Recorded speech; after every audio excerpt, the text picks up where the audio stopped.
सोलापूर शहरातील haven Galaxy बिल्डिंगमध्ये बिल्डरने मंजूर नकाशाविरुद्ध बेकायदा बांधकाम केले असून परवानगीशिवाय हॉटेल व्यवसाय सुरू केला आहे। या प्रकरणी लोक अदालतीने महापालिकेला चौकशी करून कारवाई करण्याचे आदेश दिले होते, मात्र अद्याप अंमलबजावणी झालेली नाही। याच पार्श्वभूमीवर इमारतीतील फ्लॅटधारक अनुसरत सुलताना गुलाबसाब दखनी, सालेहा बेगम इरफान हिरोल आणि सगीर आझम साहेबलाल वळसंकर यांनी जनता दरबारात तातडीने कारवाईची मागणी करणारे निवेदन सादर केले। महापालिकेने या बिल्डिंगची 7व्या मजल्यावरील बेकायदेशीर आणि अतिरिक्त बांधकामाबाबत 3 वेळा नोटीस बजावली, तरीही कोणतीही ठोस कारवाई झालेली नाही।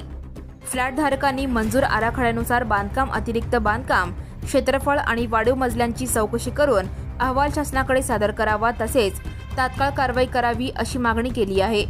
बेकायदा बांधकामांवर कारवाईचा मुद्दा सातत्याने उपस्थित होत आहे। महापालिका याबाबत काय पावले उचलते याकडे सर्वांचे लक्ष लागले आहे। Subscribe now and press the bell icon. Never miss an